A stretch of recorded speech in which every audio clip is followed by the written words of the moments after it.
I'm Hilda Rosario Escher, and I am the former CEO and president of Ibero-American Action League. We have a group of people that was meeting for quite a few years because we wanted to purchase a radio station. I had received a lot of requests from the community that it would be nice if we own a radio station. But commercial radio stations were very expensive. Then I received information from National Council of La Raza, which is now Unidos Us, telling me that FCC had opened a window to apply for community radio station. So we, at that point, I started working with Prometheus, which is an agency in Philadelphia that helps other agencies to start their own radio stations. Then at that point, Gladys Pedraza Burgos came as second in command to the agency, and she requested to start working on the application. So my name is Gladys Pedraza Burgos, and I was the Chief Operating Officer at Ibero-American Action League and the lead on the application process for 97.1 WEPL FM. It's my third day at work at Ibero as the new Chief Operating Officer, and I'm called into a meeting with Hilda, Rosario, Escher, and Nemesio, Vellon. And at the meeting, I was informed that we were going to be applying for a low-power radio station, 24/7. And of course, I was thoroughly excited because we need a 24/7 radio station in Rochester for all of our community and the growth of the community. We needed to have more communications and outlets for communications, as well as being able to advertise all of the things that Ibero has to offer. It was at that point that the journey started to get the radio station and make history as the first Rochester 24/7 dual language radio station. And Al Davis was a retired RIT professor, and he had moved to the Hudson Valley.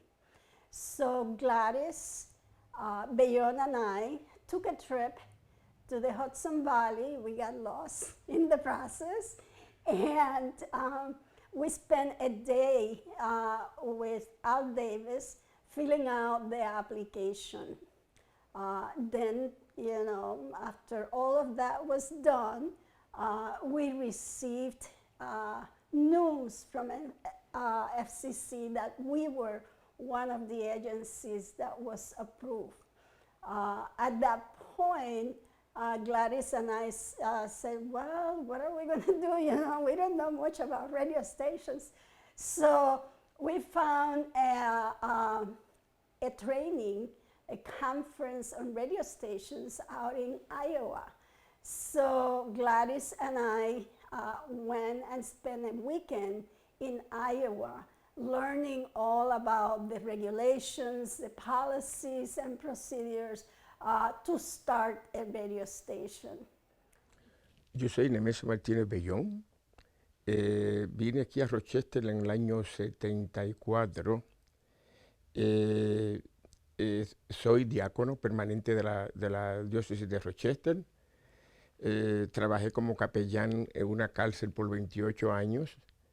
Y bueno, trabajé en Kodak también, y así, bueno, muy envuelto en la comunidad, bastante activo en la comunidad. Sure. So I'm Julio Saenz, born and raised in Rochester, grew up right across the street from the radio station at 18 Ross Street, the Blue House, right across the street.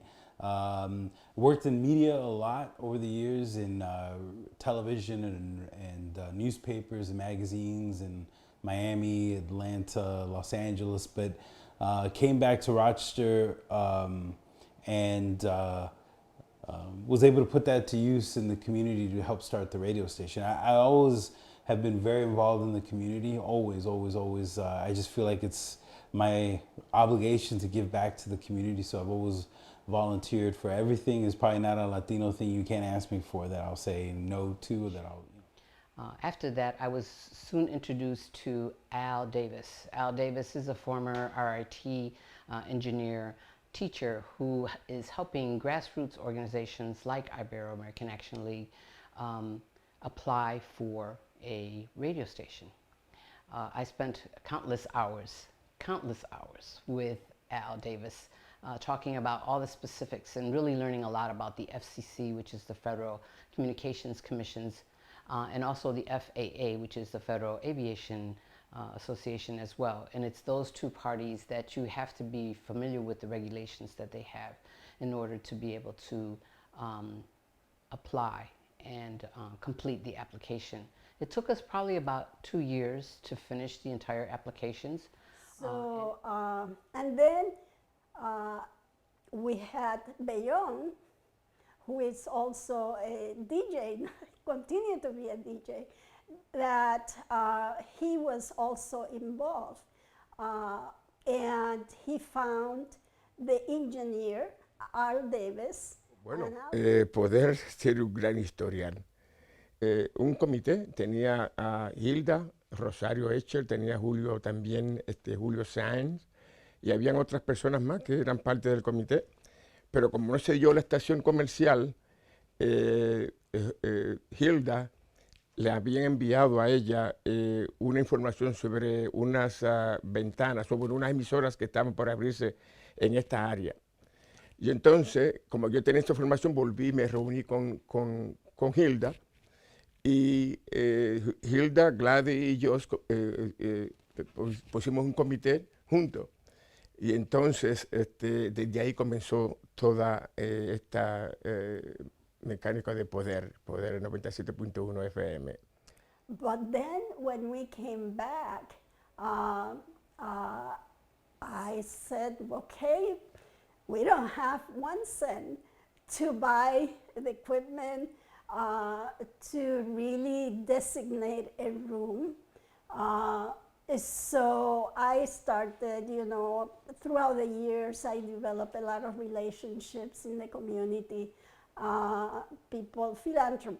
philanthropists, and I called one of them, made an appointment, and I sat down with him, and I told him what the purpose of the radio station was.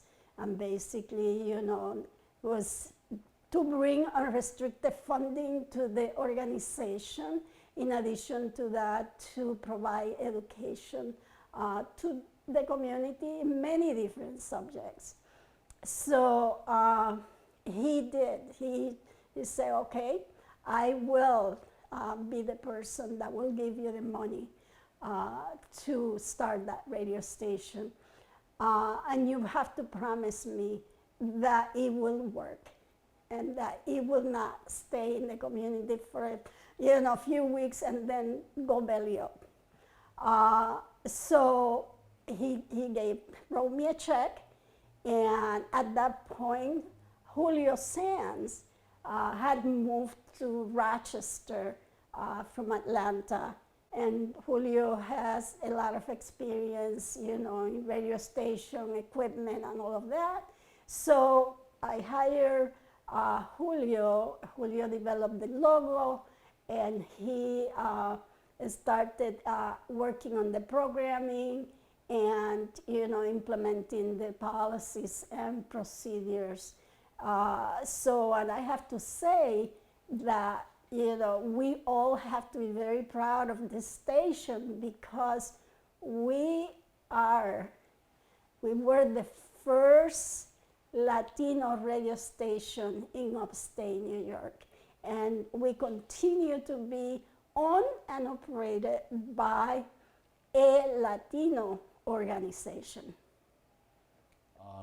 I had just left this big corporation, Cox Communications in Atlanta, and they were doing downsizing. So I was like, I'll take I'll take some severance and move back home to Rochester.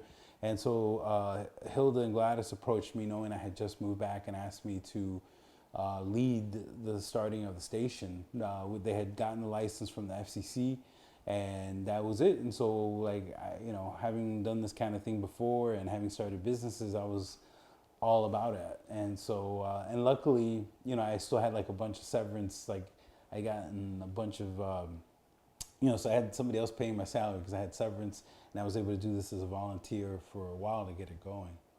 It was a process. It was a long process. We had to figure out where we were going to locate the radio station. We had to figure out what was going to be the mission of the radio station. And what we decided was that the mission would be that we would celebrate our culture first and foremost. So we wanted to be very positive about what was going to be communicated across the air. But at the same time, we wanted to be informational. We wanted it to be educational. We wanted it to be empowering to our community. So we were going to focus on health, education, employment, and celebrating our culture. Our biggest challenge was going to be that we have multi-generations in Rochester. You have people who came in the 50s. You have the children of those people who came in the 50s. You have the children of the children that came as well, in addition to people who were migrating. And Rochester is always in flux with more people who are migrating to Rochester. So it gave us an opportunity for those new people to also connect with the services that we had at Ibero and to create that sense of community so that the community could really be united in that sense. And at the same time, we wanted to appeal to the young. We wanted to appeal to the old. And if it was any other radio station, they probably would say that's too far reaching within the genres. But because we're Latinos, it is not far reaching at all. It comes very natural for us to be able to play, our old guinaldos and jibaro music, as we would call them, and reggaeton and salsa and rock and pop. So we were very excited about this. This was going to really be a game changer for our community. We also tapped into our friends at WXXI, and they taught us a lot. They taught us a lot about building a station. And I led the efforts for actually constructing where the station was going to be at, how it was going to be set up, at least for when we start the station. In addition to trying to recruit DJs. And at first, we said, our DJs are going to have to start at least being volunteers. And we were able to recruit quite a few people to come and be part of this very exciting adventure that we were having with launching a radio station. So that is, in a nutshell, the story of the 97.1. We went into the air November 30th, 2015, and that was such a sense of pride, that our community could own a radio station. Because it's not just Ibero, and it wasn't just me, but it was also the request from our community. And we were very proud to be able to deliver on that wish. Óyeme, Wilson, acabo de enterar que después de tantos años hemos logrado nuestra propia estación latina. Pues, Yanni, creo que el poder latino 97.1 vuelve a unir al pueblo.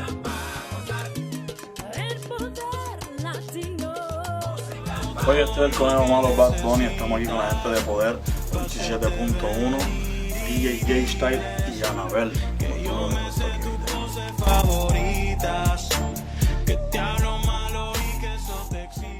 Mi gente, llegó el hombre.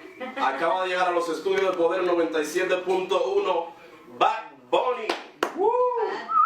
Dímelo, mi gente, el Conejo Malo en la casa aquí en Rochester, New York.